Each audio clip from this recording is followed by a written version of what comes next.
Okay, hi everyone. आज की हमारा टॉपिक है the fundamental unit of life. Biology का फर्स्ट टॉपिक क्या है? Fundamental unit of life. कोई कोई बुक इसको सेल बायोलॉजी भी बोलता है। क्या बोलता है? सेल बायोलॉजी, मतलब सेल के बारे में पढ़ना है। सिंपल सी बात है, ठीक है। तो आज हम क्या देखेंगे? Fundamental unit of life. Fundamental unit क्या होता है किसी भी चीज़ की, पहले हमें यह जानना है, ठीक है। जैसे कि मैं एक बोलूँगा, आपके पास बहुत बड़ा घर है, बहुत बड़ा घर है, बहुत बड़ी बिल्डिंग है आपके पास, ठीक है। उस बिल्डिंग की फंडामेंटल यूनिट क्या है बच्चों? किससे बनी है वो बिल्डिंग ब्रिक से बना है। किससे? ब्रिक मतलब ईंट से बना है, ठीक है। तो पूरे बड़े बिल्डिंग की फंडामेंटल यूनिट मतलब एक यूनिट क्या हो गया? ब्रिक हो गया। जैसे brick brick brick brick brick brick, बहुत सारे ब्रिक्स मिलके एक पूरे बिल्डिंग बनाते हैं, ठीक है। ऐसे ही हमारे लाइफ का भी एक फंडामेंटल यूनिट है, ठीक है। एक फंडामेंटल यूनिट मतलब जिससे हमारी लाइफ बनती है, जिसके वजह से आज मैं यहाँ पे खड़ा हूँ, बात कर रहा हूँ, आप लोग सुन रहे हो, ठीक है। तो इस पूरे जो लिविंग बीइंग मतलब बच्चों क्या क्या समझ में आता है? एक है प्लांट, एक है एनिमल। लिविंग बीइंग मतलब क्या क्या है? एक हो जाता है आपकी प्लांट और एक हो जाता है एनिमल। जो ये प्लांट और एनिमल की लाइफ है, ठीक है, वो डिपेंड करता है एक फंडामेंटल यूनिट पे, ठीक है। उस यूनिट को बोलते हैं सेल। क्या बोलते हैं बच्चों? सेल। सेल इज द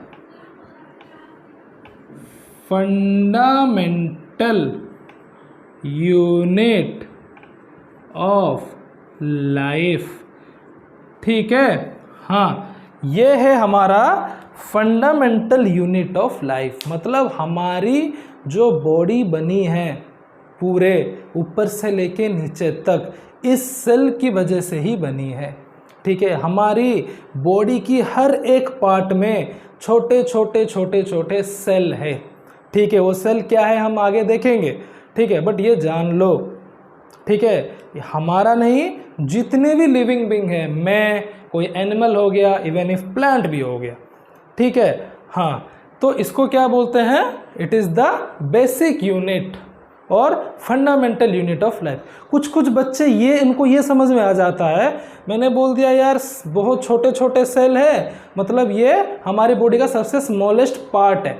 बच्चों, सेल कोई पार्ट नहीं है, ठीक है। Be remember, cell is not your body part, cell is a unit, ठीक है, जिसकी वजह से तुम बने हो, ठीक है। Cell is the unit so that you are here, ठीक है। उस यूनिट के वजह से तुम हो, ठीक है। वो कोई पार्ट नहीं है। जैसे समझो ये घर है, ठीक है। हाँ, इस घर की यूनिट, फंडामेंटल यूनिट क्या है? ब्रिक। कि ब्रिक के वजह से, ईंट की वजह से ये घर बना हुआ है, टिका हुआ है, ठीक है। हाँ, ये कोई पार्ट नहीं है घर की, ये यूनिट है उसकी, फंडामेंटल यूनिट, ठीक है। इसकी पार्ट बोला जाए तो ये छत हो गया, ये रूफ हो गया, ये आपकी विंडोज हो गया, ये इस सब का पार्ट है, ठीक है, किसी भी घर का, ठीक है। हाँ, तो ये बात पहले ध्यान में रखो। Cell is not your part, cell is the fundamental unit of life, okay. हाँ, चलो बच्चों, हो गया। ये सेल वर्ड कहाँ से आया? सेलुला, मतलब स्मॉल रूम, ठीक है। एक आपका क्या है? सेलुला। सेलुला करके एक चीज़ है जिसका मतलब है स्मॉल रूम। इस सेलुला से सेल डिस्कवर हुआ है, ठीक है। जैसे मैं क्या बोल रहा था? सेलुला, जिसके मतलब है स्मॉल रूम। इस सेलुला से सेल नेम का डिस्कवरी हुआ है, ठीक है। जैसे कि सेलुला मतलब स्मॉल रूम होता है, ठीक है। सेलुला मतलब स्मॉल रूम होता है, ठीक है। तो उस सेलुला वर्ड से सेल बनाया गया है, ठीक है। जैसे सेल भी मतलब क्या है कि हमारी बॉडी का एक स्मॉल यूनिट है, ठीक है। हाँ, ठीक है, ओके। तो ये जो सेल है, cell is discovered by Robert Hooke. ये रॉबर्ट हुक से डिस्कवर हुआ था, ठीक है। उन्होंने 1665 में सबसे पहली बार सेल का डिस्कवरी किया था, ठीक है बच्चों। रॉबर्ट हुक ने 1665 में the man who first discovered the cell, उनको सेल की डिस्कवरी कहाँ से मिली, कहाँ से उन्होंने डिस्कवर किया, वो उन्होंने क्या किया, एक कॉर्क लिया, उन्होंने डेड सेल की डिस्कवरी की थी, ठीक है। ये एक बात याद रखना, उन्होंने डेड सेल, हाँ ठीक है, Robert Hooke discovered dead cell, ठीक है। रॉबर्ट हुक ने डेड सेल की डिस्कवर की थी और उन्होंने जिस सेल की डिस्कवरी की थी उसको क्या बोलते हैं, सेल ऑफ कॉर्क, ठीक है। जो बेसिकली आपकी कॉर्क रहता है वो डेड सेल रहता है, ठीक है। उन्होंने क्या किया था, कॉर्क की एक स्लाइस लेके, मतलब छोटा सा टुकड़ा लेके कंपाउंड माइक्रोस्कोप में देखा था, ठीक है। जब उन्होंने वो चीज़ को कंपाउंड माइक्रोस्कोप में देखा, उनको बहुत छोटे छोटे चीज़ें, छोटे छोटे ऐसे यूनिट, ठीक है, हाँ ऐसे छोटे छोटे यूनिट दिखाई दिया, ठीक है, जो कि बिल्कुल एक स्मॉल रूम की तरह था, ठीक है, हाँ। तो इस छोटे छोटे यूनिट को उन्होंने सेल नाम दे दिया, ठीक है। तो द फर्स्ट डिस्कवरी किसने किया था, सेल की रॉबर्ट हुक ने किया था, ठीक है बच्चों। उन्होंने डेड सेल की डिस्कवरी की थी, ये याद रखना, उन्होंने लिविंग सेल की डिस्कवरी नहीं की थी, ठीक है, उन्होंने डेड सेल की डिस्कवरी की थी, ठीक है। ये हो गया पहली पॉइंट। देखो बच्चों, हर एक पॉइंट इंपॉर्टेंट है अभी बायोलॉजी का, ठीक है, हर एक पॉइंट को आपको लिखते जाना है, ठीक है, कि सेल की डिस्कवरी किसे, ये सारे 1 मार्क क्वेश्चन है, ठीक है। इसको समझते जाओ और प्लीज इसको लिखते जाओ, ठीक। तो सेल को डिस्कवर किया था रॉबर्ट हुक ने। उसके बाद A.V. लीवेनहॉक,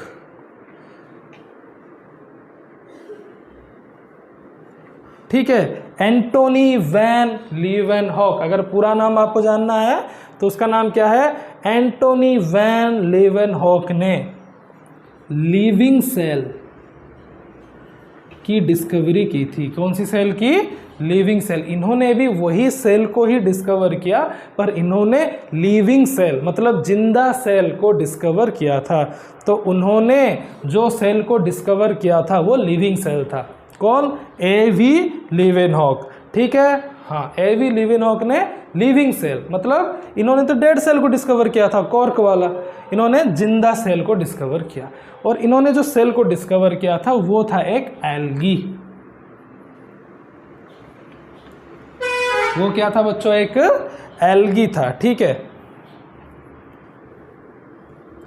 उस एल्गी का नाम था स्पाइरोगाइरा, स्पाइरोगाइरा, ठीक है, हाँ। A.V. लीवेनहॉक ने लिविंग सेल की डिस्कवरी की थी और उन्होंने जिस सेल की डिस्कवर किया था, ठीक है, वो सेल था एल्गी। स्पाइरोगाइरा नाम का एक एल्गी की लिविंग सेल से उन्होंने डिस्कवरी की थी, ठीक है। पानी में मैंने बोला A.V. लीवेनहॉक ने क्या लिविंग सेल की डिस्कवरी की थी, किसकी, लिविंग सेल की, ठीक है। कंफ्यूज मत होना, जो रॉबर्ट हुक थे उन्होंने डेड सेल, मतलब उन्होंने फर्स्ट सेल डिस्कवर किया था, मतलब पहली बार सेल को डिस्कवर रॉबर्ट हुक ने ही किया था, बट उन्होंने क्या, डेड सेल डिस्कवर किया। बट जो A.V. लीवेनहॉक भाई साहब है, उन्होंने लिविंग सेल डिस्कवर किया था, किससे, एल्गी, एक एल्गी से जिसका नाम है स्पाइरोगाइरा, इसका नाम है स्पाइरोगाइरा। उन्होंने भी जब देखा माइक्रोस्कोप में स्पाइरोगाइरा को लेके, ठीक है, उनको पानी से वो सैंपल मिला था, ठीक है, हाँ। तो देखा उनको भी ऐसे छोटे छोटे यूनिट देखने लगी, ठीक है, ऐसे छोटे छोटे यूनिट उनको दिखने लगा, ठीक है, ओके। चलो नेक्स्ट, अब हम जो सेल के बारे में पढ़ते हैं, the study of cell, the study of cell is called, cell के बारे में जो हम पढ़ते हैं उसको बोलते हैं साइटोलॉजी बोलते हैं। क्या बोलते हैं बच्चों, साइटोलॉजी, ठीक है। जैसे कि मैंने ऊपर पहले ही लिख दिया था, साइटो मतलब सेल, साइटो मतलब सेल, लॉजी मतलब स्टडी, ठीक है। हाँ, तो बायोलॉजिकल लैंग्वेज में आपकी बायोलॉजिकल लैंग्वेज में सेल को साइटो बोला जाता है, ठीक है। लॉजी मतलब स्टडी, तो सेल की स्टडी को साइटोलॉजी बोला गया। क्या बोला गया बच्चों? साइटोलॉजी, ठीक है। ओके, चलो इसको ये करते हैं, सारे के सारे जल्दी नोट डाउन करो।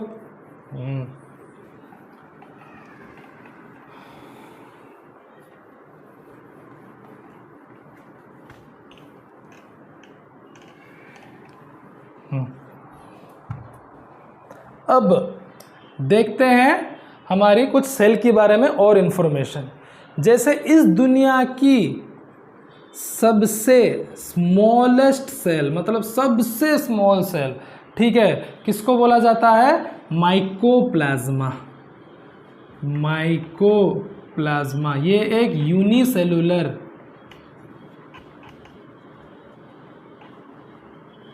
ऑर्गेनिज्म है बच्चों। यूनिसेलुलर ऑर्गेनिज्म मतलब इसके पास एक ही सेल है, एक के अलावा ज़्यादा सेल है ही नहीं।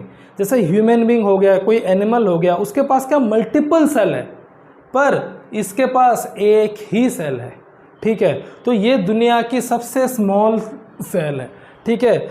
ओके, स्मॉल तो नहीं, स्मॉलेस्ट लिखो, हाँ, मतलब सबसे छोटा, ठीक है। ऐसे ही दुनिया की लार्जेस्ट सेल क्या है? एग ऑफ ऑस्ट्रिच, जो आपकी ऑस्ट्रिच है, ठीक है, हाँ, जो बर्ड है ऑस्ट्रिच, उसकी एग जो होता है वो सबसे लार्जेस्ट सेल बोला जाता है इस दुनिया की, ठीक है। हाँ बच्चों, उसकी जो एग है वो सबसे बड़ा सेल है, ठीक है। ये मत समझना एग मतलब एक सिंगल सेल ही होता है वो, ठीक है। हाँ, तो आप कोई भी एग ले लो, वो एक सिंगल सेल है, ठीक है। हाँ, तो एग ऑफ ऑस्ट्रिच जो है वो सबसे दुनिया की सबसे बड़ा सेल है, ठीक है। ओके, नेक्स्ट, ये हो गया दुनिया की बातें। अब हमारी बातें करते हैं, ठीक है। जैसे कि longest cell of human being. Human being की सबसे, अभी ह्यूमन बीइंग पे आ जाते हैं, हमारे ऊपर आ जाते हैं, ठीक है। हाँ, ह्यूमन बीइंग की सबसे बड़ा सेल कौन सी है?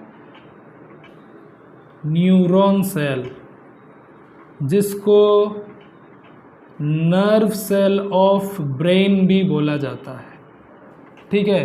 क्या बोला जाता है? न्यूरॉन सेल, और जिसको नर्व सेल ऑफ ब्रेन भी बोला जाता है, ठीक है। हाँ, ये सबसे लॉन्गेस्ट सेल है। इस सेल को अगर आप थोड़ा इसका डायग्राम बनाओ तो लगभग ऐसा रहेगा ये, ठीक है, ऐसे ऐसे ऐसे कुछ है, हाँ, ऐसे, ओके, ऐसे ऐसे ऐसे ऐसे, ये तो ऐसे स्टार टाइप का रहेगा, और ये इसको न्यूरॉन बोलते हैं।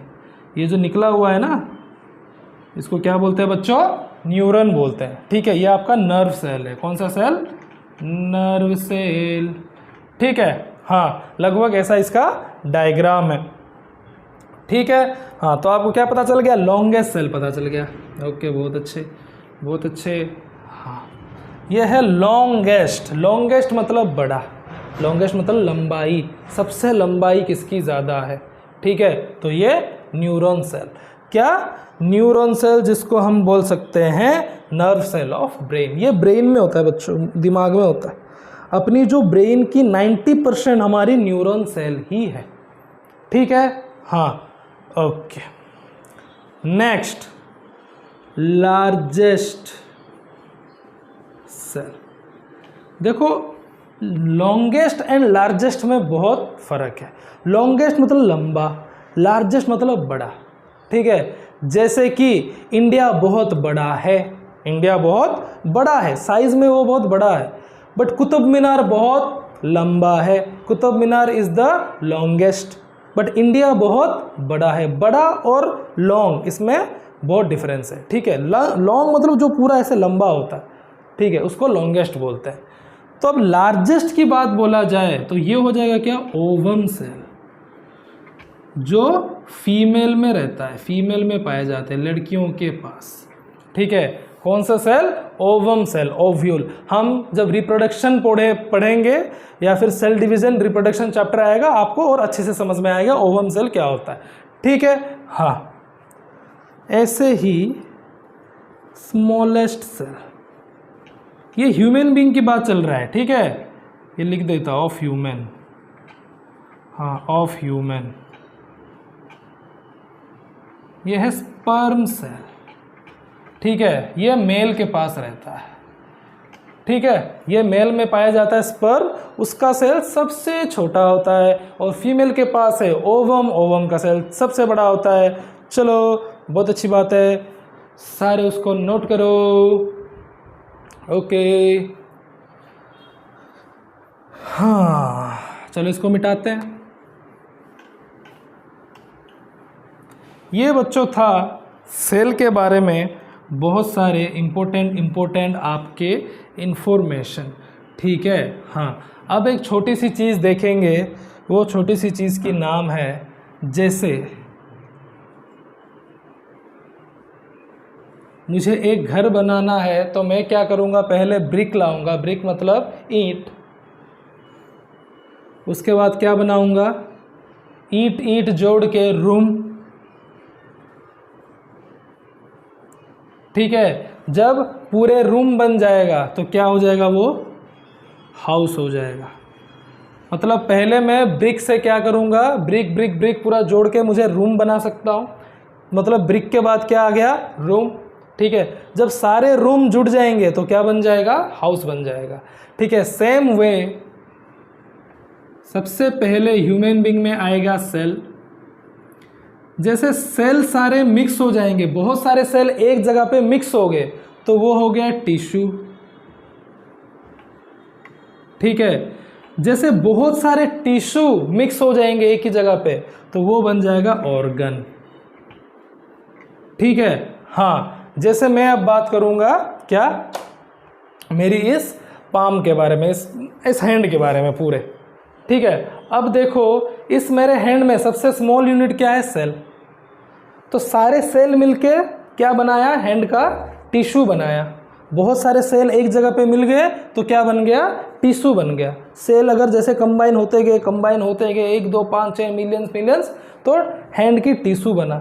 जैसे सारे टिश्यूज कन्वर्ट ये हो गए, ठीक है, तो क्या बन गया, ऑर्गन बन गया।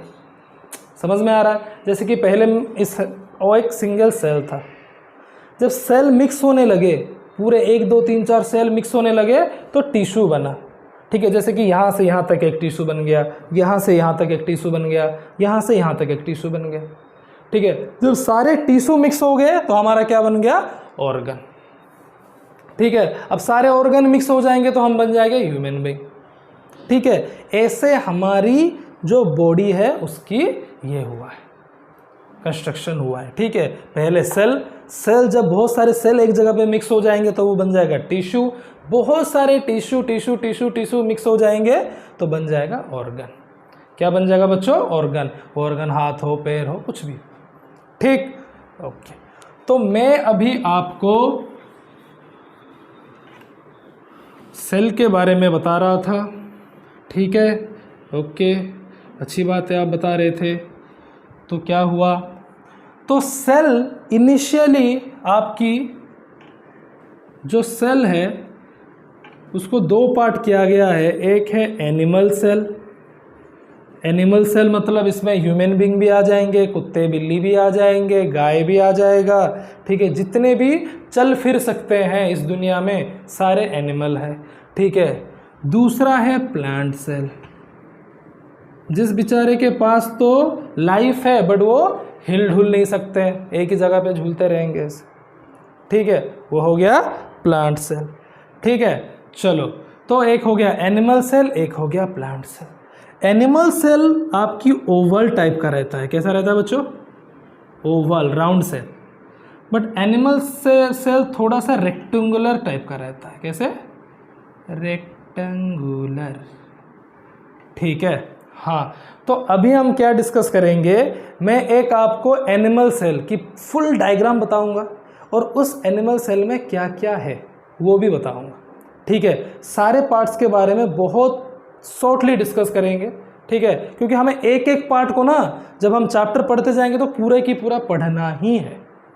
तो आज हमारी ये जो पहले सेशन में हम क्या करेंगे, एक एनिमल सेल के अंदर क्या क्या होता है विथ फुल डिटेल देखेंगे। ठीक है, बहुत ही शॉर्ट में। ठीक है, बहुत ही शॉर्ट में उसके पास क्या क्या रहता है। उसके बाद तो हमें तो भाई पूरा देखना ही है, चैप्टर तो पढ़ना ही है। ठीक है बच्चों, चलो चलो चलो चलो चलो चलो चलो, हाँ चलो, एक हमें एनिमल सेल देखना है। क्या? Animal cell. ठीक है, हाँ, तो एनिमल सेल के लिए उसका एक फुल्ली डायग्राम बनानी है और उसमें क्या क्या है आपको एक फुल डिटेल में समझ। चलो, एनिमल सेल। ठीक है, बेसिकली एनिमल सेल आपका ऐसे राउंड टाइप का रहता है। अब मैं एक ही एनिमल सेल आपके सामने ये उठाया हूँ और उसके बारे में मैं आपका डिस्कस करूँगा। ठीक है, कि एक सेल के अंदर क्या क्या चीज़ें रहती है, क्या क्या चीज़ें रहती है। ओके, हाँ, क्या क्या चीज़ें रहती है। सेल की बीचों बीच आपकी मिल जाएगा न्यूक्लियस।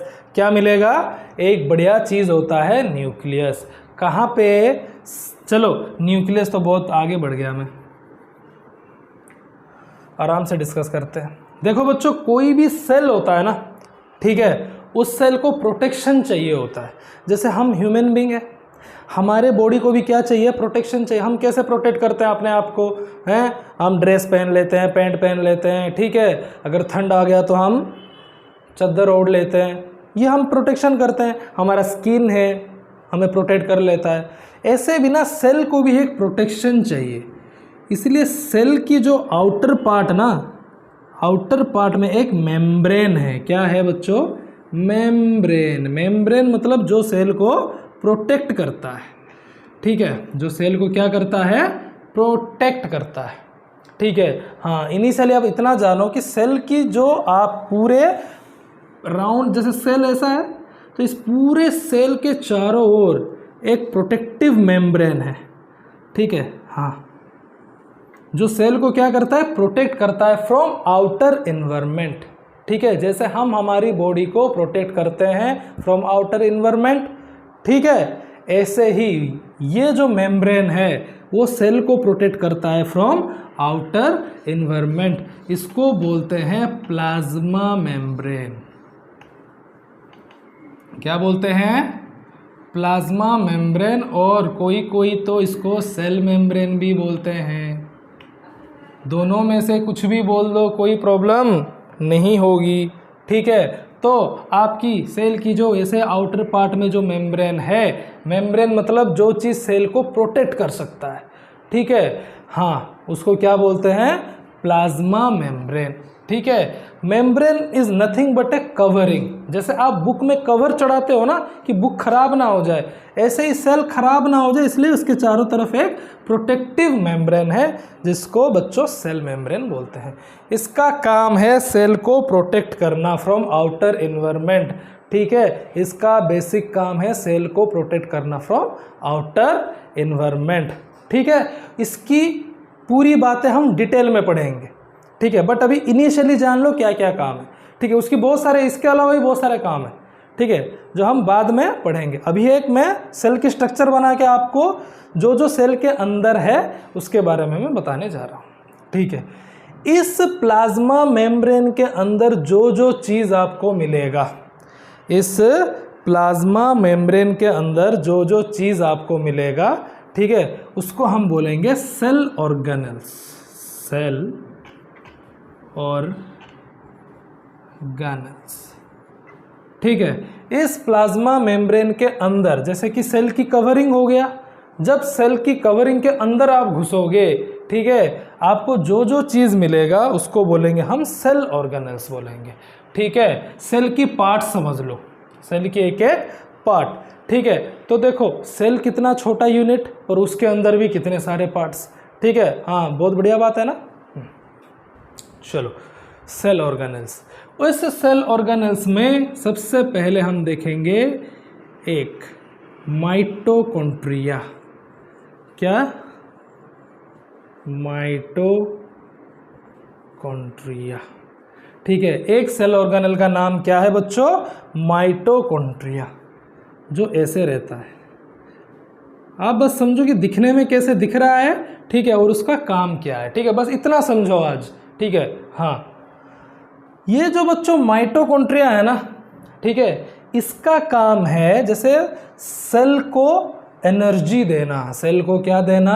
एनर्जी देना, ठीक है। जैसे कि हम फूड वूड खाते हैं, हमें एनर्जी मिलता है, ऐसे ही माइटोकॉन्ड्रिया का काम है सेल को एनर्जी देना।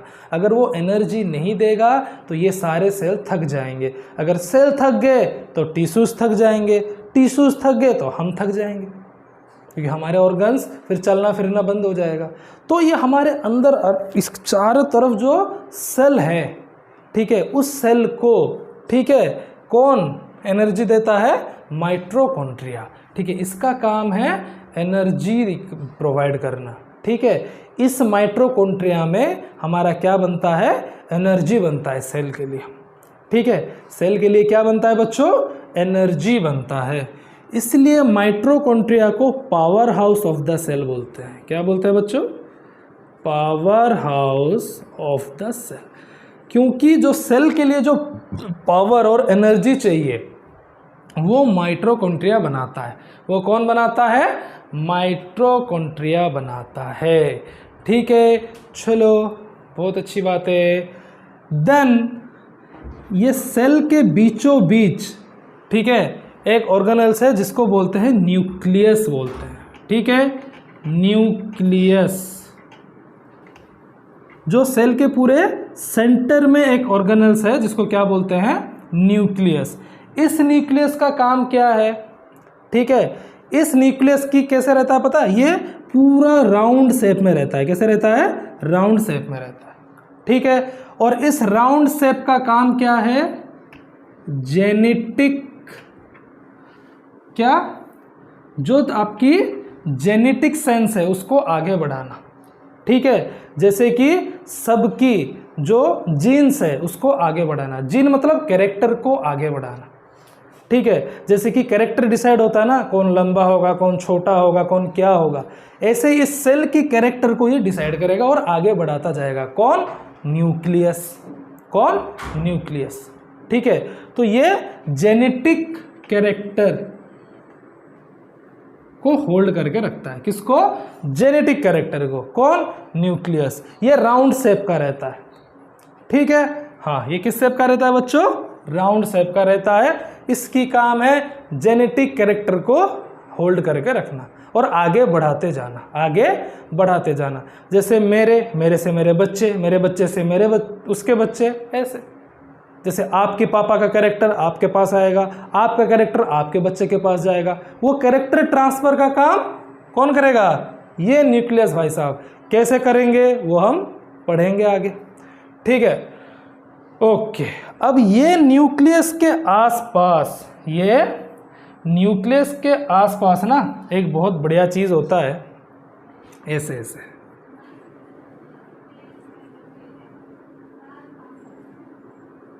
ठीक है, हाँ, ये जो आपकी न्यूक्लियस के ऊपर की तरफ और न्यूक्लियस के ऐसे नीचे की तरफ, ठीक है, ऐसे क्या थ्रेडेड लाइक पार्ट रहता है, इसको बोलते हैं endoplasmic reticulum. Endoplasmic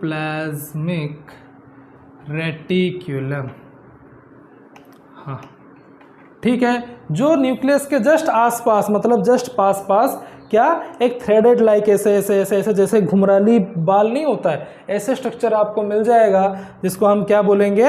endoplasmic reticulum बोलेंगे। जिसका नाम क्या है बच्चों? Endoplasmic reticulum.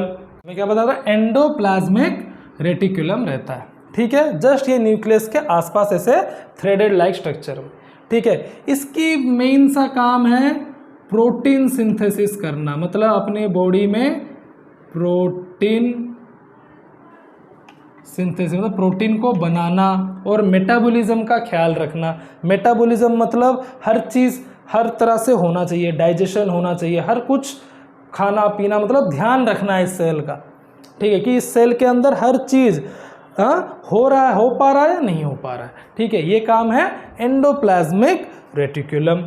ठीक है, चलो फिर एक बहुत अच्छे सेल ऑर्गेनल का बात आ गया। देखो लगभग लगभग ना आपके बुक में भी यही डायग्राम है। ठीक है, हाँ। फिर आपका एक सेल ऑर्गेनल और है जिसको बोलते हैं वैक्यूल्स। वैक्यूलस बोलते हैं, जिसको क्या बोलते हैं बच्चों? वैक्यूलस। जैसे सोचो हमारे जो पूरे बॉडी में ना, ठीक है, हमारे पूरे ह्यूमन बॉडी में 65% वाटर है। कितने परसेंट? 65%। तो इस 65% वाटर में वाटर कहाँ रहता है? आपने बोला इस बॉडी में 65% वाटर है, तो थोड़ी ना ये पेट में रहेगा इतना सारा वाटर, तो सारा वाटर नहीं रह पाएगा। पूरे बॉडी में 65% हमारी वाटर ही वाटर है। ठीक है, तो ये सारे वाटर तो हमारे पेट में नहीं रह पाएगा ना। पेट में कितना 1-2 लीटर रहता है जो हम पीते हैं।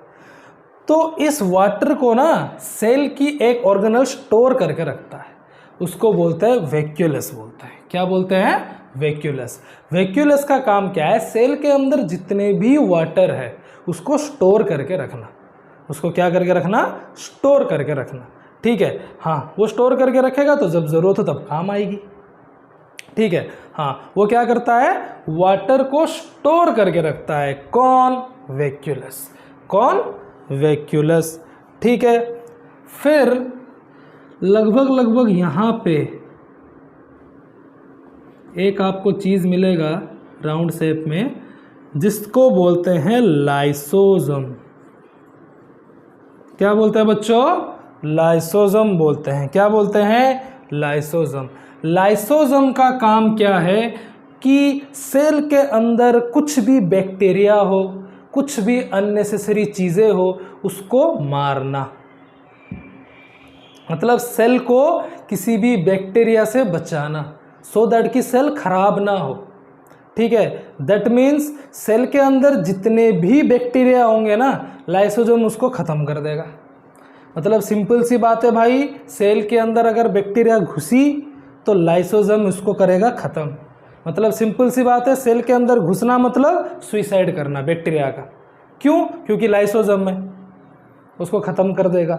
इसलिए लाइसोसोम को सुइसाइडल बैग भी बोलते हैं।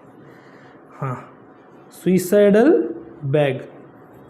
क्यों? ये एक बैग टाइप का स्ट्रक्चर है और ये क्या करता है? कुछ भी बैक्टीरिया सबको मार देता है। सबको क्या कर देता है? मार देता है। वो बैक्टीरिया कहीं पे भी रहे सेल के अंदर, वो सीधा लाइसोसोम में आके मर जाएगा।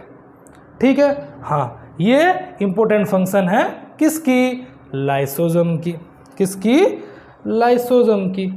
ठीक है, हाँ, तो बहुत सारे पार्ट हमारा क्या क्या हो गया अभी? माइटोकॉन्ड्रिया हो गया, हाँ, और आपने क्या देख लिया? चलो वैक्यूलस देख लिया, लाइसोसोम देख लिया, एंडोप्लाज्मिक रेटिकुलम देख लिया, न्यूक्लियस देख लिया। ठीक है, चलो और क्या रह गया? और क्या रह गया भाई? Golgi body. हाँ, ये तो रह ही गया था। एक ना ऐसे ऐसे ऐसे ऐसे एक स्ट्रक्चर है सेल का। ठीक है, जस्ट एंडोप्लाज्मिक रेटिकुलम के नीचे, उसको क्या बोलते हैं? गोल्गी अपैरेटस या गोल्गी बॉडी बोलते हैं। कौन से बॉडी? गोल्गी बॉडी बोलते हैं। बच्चों, गोल्गी बॉडी का मेन काम क्या है? सेल के अंदर जितने भी एनर्जी प्रोड्यूस हो रहा है ना, पूरे बॉडी में उसको डिस्ट्रीब्यूट करना। पूरे बॉडी में हमारे जो प्रोटीन्स है, हमारी सेल की एनर्जी है, उसको डिस्ट्रीब्यूट करना। जैसे कि माइटोकॉन्ड्रिया क्या कर रहा था? पावर हाउस है, वो तो एनर्जी बना रहा था। वो अपने अंदर एनर्जी बना के दे देगा कि भाई ये ले, मैंने एनर्जी बना दिया। ये माइटोकॉन्ड्रिया का काम है। बट जो गोल्गी अपैरेटस है, जो गोल्गी बॉडी है, वो क्या करेगा? उस एनर्जी को पूरे बॉडी में डिस्ट्रीब्यूट करेगा। ठीक है, पूरे बॉडी में डिस्ट्रीब्यूट करेगा सो दैट कि हमारी बॉडी बैलेंस रहे। जैसे कि आप सोचो, जैसे कि आप क्या करते हो? रनिंग करते हो या फिर साइकिलिंग करते हो। आपके पूरा बॉडी थक जाता है या फिर ओनली पैर थकता है? आप कभी भी साइकिलिंग करो, रनिंग करो, काम तो आपकी ये पैर ही कर रहा है, लेग ही कर रहा है ना। पर देखना आपकी पूरा बॉडी थकती है, पूरे बॉडी आपका स्वेटिंग होता है, पूरे बॉडी की एनर्जी लॉस होता है। क्यों? क्योंकि हमारे जो ये गोल्गी बॉडी है ना, वो क्या करता है, सारे एनर्जी को डिस्ट्रीब्यूट कर देता है इक्वली। ठीक है, हाँ, अगर वो डिस्ट्रीब्यूट नहीं करता तो आपके बस पैर ही थक जाता और ज़्यादा आप थक जाता। ऐसा नहीं हो रहा है ना, कब भी आप रनिंग करो, कुछ भी करो, बॉडी की कोई भी एक्टिविटी करो, पूरे बॉडी आपकी थकेगी, पूरी बॉडी की एनर्जी यूज़ होगी। ठीक है, क्यों? क्योंकि ये जो गोल्गी बॉडी भाई साहब क्या करते हैं, हमारी पूरी बॉडी की मतलब सेल की एनर्जी को, ठीक है, जो एनर्जी माइटोकॉन्ड्रिया प्रोड्यूस करता है, जो प्रोटीन, ठीक है, बनती है, उसको चारों ओर क्या कर देता है, फैला देता है। कौन कौन कौन कौन? उसका नाम है गोल्गी बॉडी। उसका नाम है क्या? चलो, गोल्गी बॉडी। ठीक है, और एक छोटा सा चीज़ है यहाँ पे, ऐसे ऐसे, इसको बोलते हैं सेंट्रोजोम। क्या बोलते हैं बच्चों? सेंट्रोजोम। ये सेंट्रोजोम का काम है सेल डिवीजन करना। हाँ, बहुत बढ़िया बात आ गई, सेल डिवीजन करना। ठीक है, सेंट्रोजोम का काम क्या है? सेल डिवीजन करना। सेल डिवीजन का मतलब सोचो, ये एक सेल है, ठीक है, ये सेंट्रोजोम क्या करेगा, सेल को डिवाइड करके 2 सेल में और 2 सेल में कन्वर्ट कर देगा, और 2 सेल में क्या कर देगा, कन्वर्ट कर देगा। इसको बोलते हैं सेल डिवीजन। ये हम पढ़ेंगे फिर से आगे, रिप्रोडक्शन चैप्टर है जिसमें आपकी माइटोसिस है, उसमें हम पढ़ेंगे सेल डिवीजन। ठीक है, हाँ, तो अब के लिए ये जानो कि ये जो सेंट्रोजोम है वो सेल को 2 इक्वल पार्ट में डिवाइड कर देता है। सेल डिवीजन अगर होगा नहीं तो सेल बढ़ेगा कैसे? ठीक है, तो सेंट्रोजोम की बहुत इंपॉर्टेंट रोल है। रोल क्या है? सेल को डिवीजन करना। सोचो, आपका कहीं पे अगर कहीं पे कट मार्क हो जाए, कहीं पे अगर कहीं लग जाए, इंजरी हो जाए, तो धीरे धीरे क्या हो जाता है। अब सोच लो कि मेरे बहुत दिन पहले ना यहाँ पे इंजरी हुआ था, मतलब ये कट गया था पूरा, ठीक है, ये सेल डैमेज हो गया था, डेड हो गया था, फिर भी धीरे धीरे अभी रिकवर हो गया ना। वो रिकवरी होता कैसे है? This cell division. जो सेंट्रोजोम है वो क्या करता है, सेल को क्विकली डिवाइड कर देता है, क्विकली डिवाइड करता है कि भाई हाँ, अभी यहाँ पे इंजरी हो गई, मतलब यहाँ की सेल डेड हो गया, चलो और बाकी जितने सेल है वो डिवाइड करना शुरू करो। तो डिवाइड कर करके इस इंजरी को वो फिल कर देंगे। ठीक है, तो सेल डिवीजन होना बच्चों बहुत ज़रूरी है। ठीक है, बट कब कब क्या होता है पता है? अननेसेसरी सेल डिवीजन हो जाता है, जितना नहीं चाहिए उतना भी सेल डिवीजन हो जाता है, जिसकी वजह से हमें कैंसर भी होता है। देखना, किसी का ना ऐसा हाथ में कुछ लग गया होगा, या फिर किसी का ब्रेन कैंसर, ब्रेन में एक बड़ा सा कुछ आ गया होगा। ठीक है, वो unnecessary cell division, uncontrolled cell division बोलते हैं उसको। ठीक है, हाँ, तो सेल डिवीजन ऐसा नहीं कि अनकंट्रोल हो जाए, जितना होना चाहिए उतना होना चाहिए। ठीक है, जैसे कि हमारे कोई पे भी इंजरी हो जाता है, उस डेड सेल के बदले जो नया सेल आता है, ठीक है, वो सेल डिवीजन के थ्रू आते हैं। कैसे आते हैं? सेल डिवीजन के थ्रू। ठीक है, तो सेल डिवीजन एक वाइटल रोल प्ले करता है। ठीक है, हाँ, तो वो सेल डिवीजन कराने का काम क्या है, किसका है? सेंट्रोजोम का है। किसका है बच्चों? सेंट्रोजोम।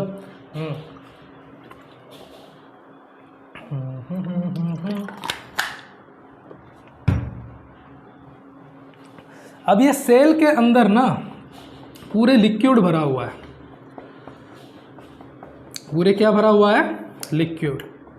उस लिक्विड को बच्चों बोलते हैं साइटोप्लाज्म। क्या बोलते हैं? साइटोप्लाज्म। जो सेल के अंदर जो लिक्विड, जो फ्लूइड रहता है, उसको क्या बोलते हैं? साइटोप्लाज्म। साइटो का मतलब सेल, प्लाज्म का मतलब है फ्लूइड, तो सेल फ्लूइड को साइटोप्लाज्म बोलते हैं। हम क्या बोलते हैं बच्चों? साइटोप्लाज्म। ठीक है, चलो, आई होप कि आपको ये डायग्राम, ये जो मैंने ऑर्गेनेल्स बताया, ये थोड़ा थोड़ा समझ में आ गया होगा, समझ में आ गया होगा। ठीक है, हाँ, समझ में आ गया होगा। ओके, ये तो सब था छोटा छोटा, मैंने मतलब बहुत ब्रीफली, शॉर्टली बता दिया कि सेल ऑर्गेनेल के काम क्या क्या होता है, सेल ऑर्गेनेल के काम क्या क्या होता है।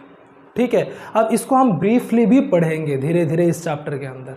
ठीक है, बस उसको पढ़ने से पहले कि एनिमल सेल के अंदर क्या क्या है वो आपको जानना बहुत ज़रूरी है। ठीक है, हाँ, चलो, ओके, आपको तो समझ में आ गया होगा अभी कि सेल के अंदर क्या क्या है। ठीक है, मैंने सारे ऑर्गेनल्स के बारे में छोटे छोटे पॉइंट्स में आपको बता दिया। ठीक है, अब चलो पूरे ब्रीफली पढ़ते हैं। ठीक है, और फर्स्ट पार्ट हमारा स्टार्ट करते हैं। अब हम देखो, अभी आपको समझ में आ गया है कि एक एनिमल सेल कैसे दिख रहा है और एनिमल सेल के अंदर क्या क्या है। ठीक है, और क्या क्या काम करता है वो भी आपको थोड़ा थोड़ा समझ में आ गया।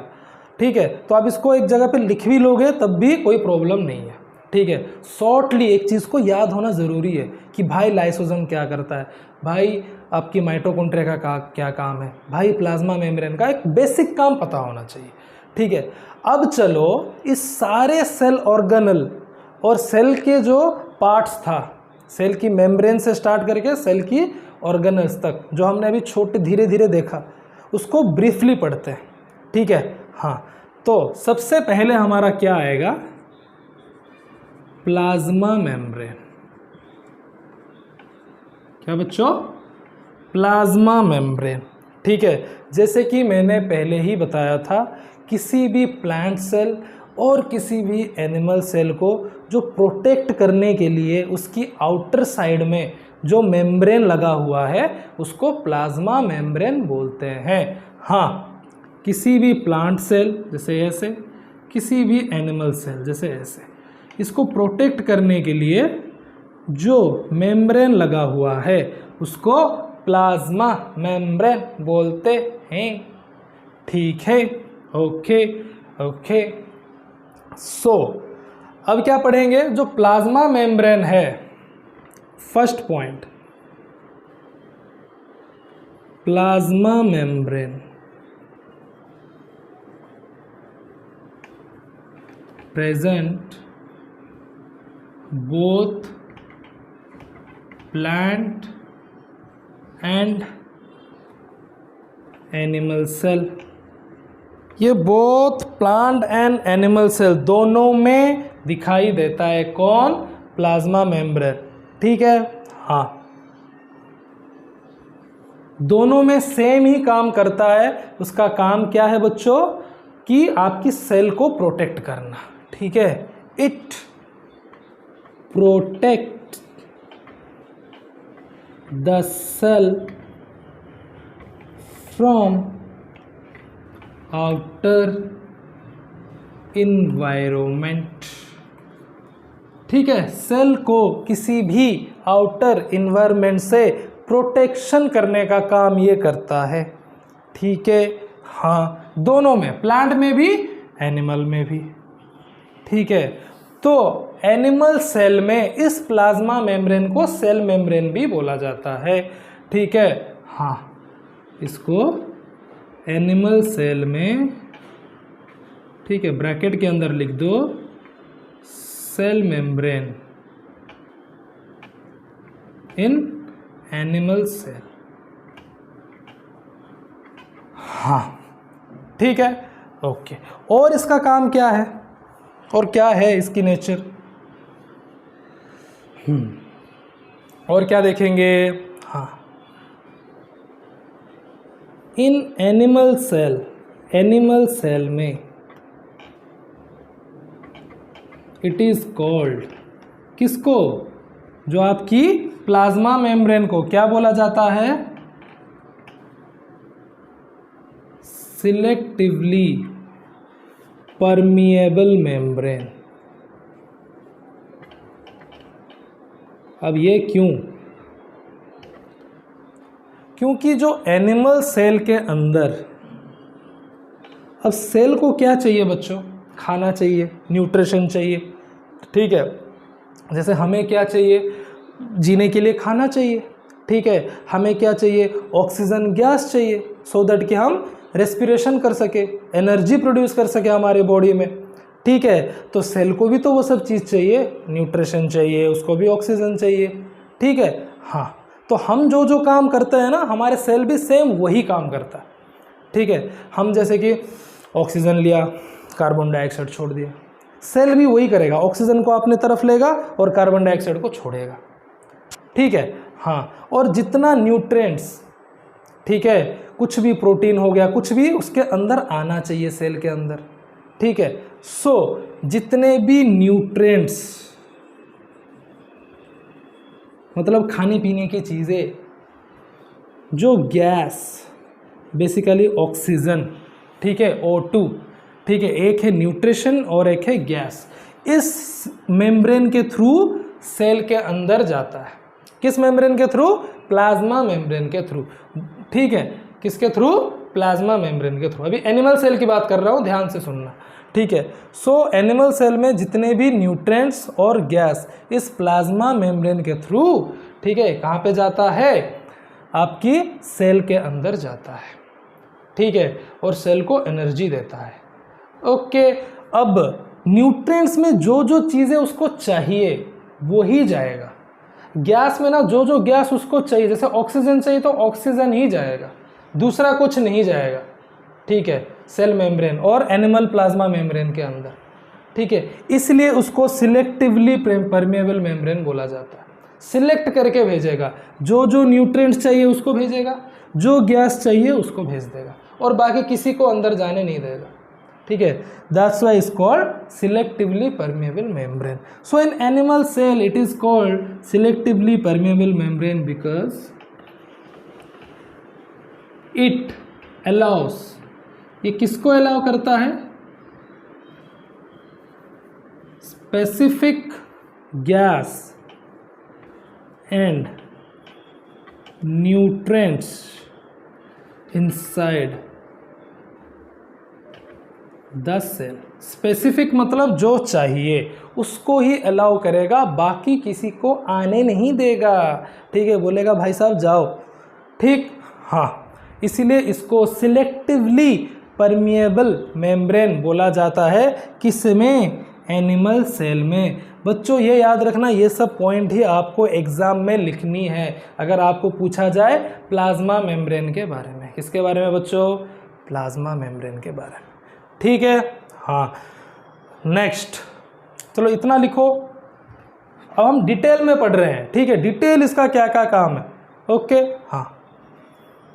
चलो इसको मिटा रहा हूँ, 3 पॉइंट हमने लिख दिया, ठीक है, हाँ। चौथी पॉइंट क्या है? ये एक स्पेशल, बहुत ही स्पेशल काम क्या करता है, ठीक है। जो आपकी प्लाज्मा मेम्ब्रेन है ना, ऑक्सीजन को लेगा और कार्बन डाइऑक्साइड को बाहर कर देगा, ठीक है। सिंपल सी बात है भाई, हमारे बाहर ना बहुत सारे ऑक्सीजन है, तो ऑक्सीजन की कंसंट्रेशन बहुत ज़्यादा है सेल के बाहर, तो वो जितने भी ऑक्सीजन होगा ना वो सेल के अंदर वो खींचने की कोशिश करेगा। सिंपल सी बात है, जिसमें ज़्यादा होता है ना, ठीक है, वो खींचने में मज़ा आता है। तो सेल को भी ना ऑक्सीजन बाहर क्या ज़्यादा है एयर में, ठीक है, तो जितने भी ऑक्सीजन है एयर, सेल उसको खींच रहा है, ठीक है, सेल उसको क्या कर रहा है? खींच रहा है। मतलब सिंपल सी बात है, ये सेल है, इस सेल के बाहर ना ऑक्सीजन लेवल बहुत है, तो वो बाहर के ऑक्सीजन को सेल अंदर खींच रहा है, मतलब हाई कंसंट्रेशन लेवल से वो अपनी तरफ वो खींच रहा है, ठीक है, हाँ। और जो कार्बन डाइऑक्साइड है उसको वो बाहर कर रहा है, भाई तू बाहर जा। क्यों? क्योंकि सेल के अंदर कार्बन डाइऑक्साइड भर रहा है, उसको अच्छा नहीं लग रहा है, वो क्या बोल रहा है? बहुत हो गया, तू चल बाहर। तो जो चीज़ उसके पास ज़्यादा है कार्बन डाइऑक्साइड, उसको वो बाहर भेज रहा है, और जो चीज़ उसके पास कम है उसको वो अंदर खींच रहा है, ठीक है, हाँ। इसको ही बोलते हैं बच्चों डिफ्यूज़न। क्या बोलते हैं? डिफ्यूज़न। आपको एक तगड़ा क्वेश्चन या फिर कॉन्सेप्ट याद रखना है, जिस प्रोसेस में सेल ऑक्सीजन को अलाउ करता है अंदर और कार्बन डाइऑक्साइड को बाहर करता है, उस प्रोसीजर को डिफ्यूजन बोला जाता है। क्या बोला जाता है? डिफ्यूजन। सो सेल मेम्ब्रेन, और जिसको प्लाज्मा मेम्ब्रेन भी बोलते हैं एनिमल सेल में, plasma membrane in animal cell. वो जो प्लांट सेल में इतना कोई रोल ये करता नहीं है, सेम उतना ही रोल है जितना एनिमल सेल में। सेम प्लांट के लिए न्यूट्रिशन और गैस का आना जाना सेम काम ही करता है, ठीक है। तो आप सेम ही लिखोगे, कोई इशू नहीं है। So plasma membrane in animal cell allow oxygen inside it and excrete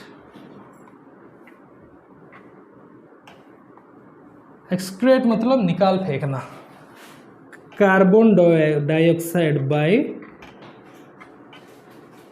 diffusion process. Diffusion मतलब कुछ नहीं है, कोई भी चीज़ हाई कंसंट्रेशन से लो कंसंट्रेशन में फ्लो करना, उसको डिफ्यूजन बोलते हैं। जैसे कि ऑक्सीजन का लेवल हाई है बाहर, ठीक है, और सेल के अंदर कम, तो सेल ऑक्सीजन को खींचेगा, ठीक है। अब सेल के अंदर कार्बन डाइऑक्साइड ज़्यादा हो रहा है, तो सेल जितने भी कार्बन डाइऑक्साइड सबको वो बाहर फेंकेगा। सिंपल सी बात है। कोई भी चीज़, अब देखो, अब आपके पास कोई चीज़ नहीं है, आप उसको लेने की कोशिश करोगे, और जो चीज़ ज़्यादा है उसको आप बाहर फेंकोगे। सेल भी तो वही काम कर रहा है भाई। ऑक्सीजन उसके पास नहीं है तो ऑक्सीजन को ले रहा है, और कार्बन डाइऑक्साइड ज़्यादा हो गया तो उसको वो बाहर फेंक रहा है। किस प्रोसेस में? डिफ्यूज़न प्रोसेस में। किस प्रोसेस में? डिफ्यूज़न प्रोसेस में, ठीक है। ये आप याद रखना, ठीक है। ओके भाई, तो ये लगभग आपकी प्लाज्मा मेम्ब्रेन की बातें हो गई, ठीक है। हाँ, चलो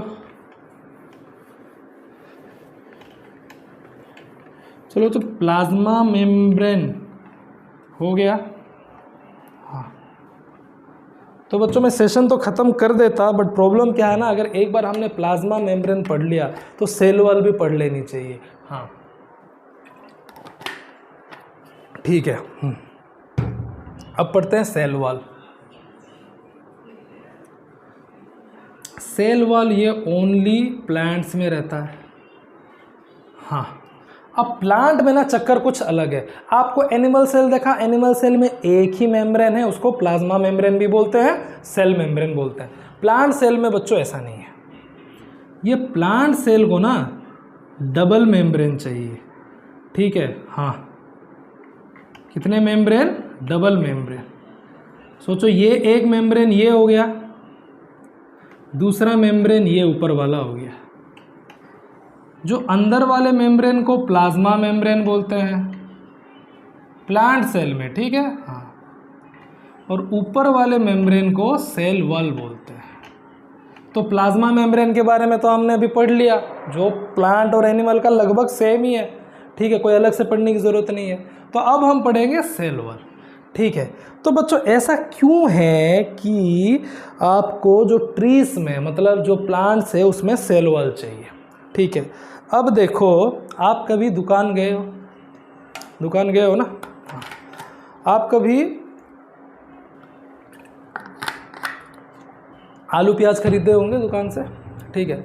आप अगर आधा किलो आलू खरीदोगे तो वो आपको एक ही पॉलीथीन में दे देगा, भाई लेके जा, ठीक है। अगर आप आधा किलो के जगह ना, अगर आप क्या करोगे, 5 किलो आलू खरीदोगे तो वो क्या करेगा, तो वो 2 पॉलीथीन कर देगा, ठीक है भाई, ठीक है भाई, तू ज़्यादा आलू खरीद रहा है, बीच में गिर जाएगा, क्वांटिटी ज़्यादा है, तो 2 पॉलीथीन ले ले। तो ये आधा किलो में उसने 1 पॉलीथीन क्यों लिया? क्योंकि भाई आधा किलो बहुत कम अमाउंट होता है, पॉलीथीन फटने के चांसेस है नहीं। बट 5 किलो में क्या है, पॉलीथीन फटने के चांसेस है, इसलिए उसने 2 कर दी। मतलब सिंपल सी बात है, जो चीज़ बहुत रफ होता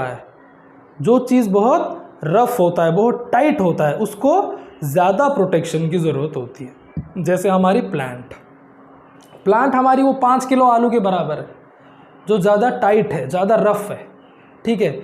इसीलिए हम क्या करते हैं, प्लांट में हमारी 2 मेम्ब्रेन है, एक अंदर की मेम्ब्रेन जिसको प्लाज्मा मेम्ब्रेन बोलेंगे, एक बाहर की मेम्ब्रेन जिसको सेल वॉल बोलेंगे, ठीक है। हाँ, तो ये सेल वॉल क्या करता है, प्लांट को एक स्ट्रेंथ देता है, जिसको स्ट्रक्चरल स्ट्रेंथ बोलते हैं, ठीक है। जैसे हमारी सेल मेम्ब्रेन हमें स्ट्रेंथ दे रहा है, स्ट्रक्चरल स्ट्रेंथ, ठीक है।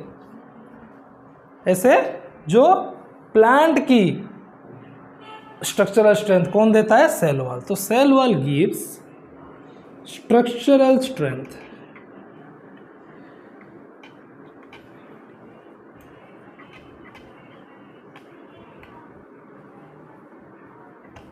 to the plant, to the plant. ये एक स्ट्रक्चरल स्ट्रेंथ देता है प्लांट को, ठीक है, उसकी स्ट्रक्चर को ना एक स्ट्रेंथ प्रोवाइड करता है, ठीक है, उसकी टाइट स्ट्रक्चर होगा स्ट्रेंथ, भाई तू इधर रुक, आराम से स्ट्रेंथ लेके रुक, ठीक है। तो बेसिकली आपकी जो सेल वॉल है वो सेल्यूलोज से बनता है। किससे? सेल्यूलोज, ठीक है। इसलिए आपकी जो ट्रीज है ना वो बहुत हार्ड रहता है, बहुत क्या रहता है बच्चों? हार्ड रहता है, ठीक है। क्यों?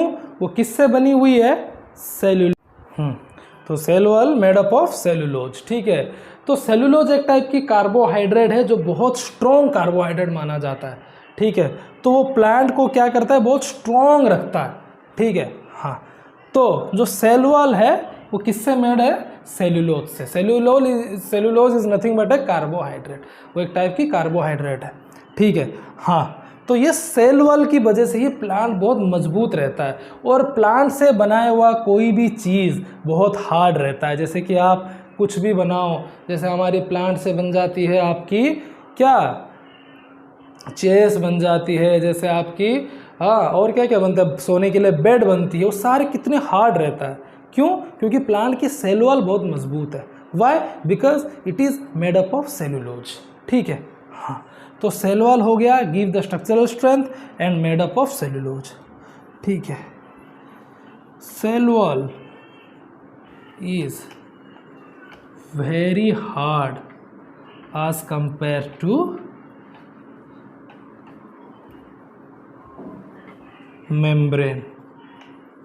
जो आपकी प्लाज्मा मेम्ब्रेन बोल दो या फिर सेल मेम्ब्रेन बोल दो एनिमल सेल में, उससे सेल वॉल बहुत ही हार्ड है, उससे सेल वॉल बहुत ही हार्ड रहता है, ठीक है। चलो, ये हो गया बच्चों आपका क्या है? सेल वॉल, ठीक है। और सेल वॉल को एक रिजिड मेम्ब्रेन भी बोलते हैं, ठीक है। हाँ, तो इसमें आपको एक चीज़ आती है एग्जाम में, difference between plant cell and cell wall and cell membrane. तो मैंने इतने सारे पॉइंट्स बताए, ठीक है, कि भाई सेल वॉल स्ट्रक्चरल स्ट्रेंथ देता है, सेल्यूलोज से बनती है, हार्ड रहता है। ऐसे ही प्लांट की जो सेल मेम्ब्रेन है वो स्मूथ है, उसको सिलेक्टिवली परमेबल मेम्ब्रेन बोलते हैं, उसका क्या क्या काम है वो सब मैंने बताया आपको, ठीक है। एक बार आप उसको डिफ्रेंशिएट करने की कोशिश कीजिए, तो आप खुद ब खुद एक आपको टास्क है लिखना difference between cell membrane and cell wall, ठीक है। चलो, गुड बाय।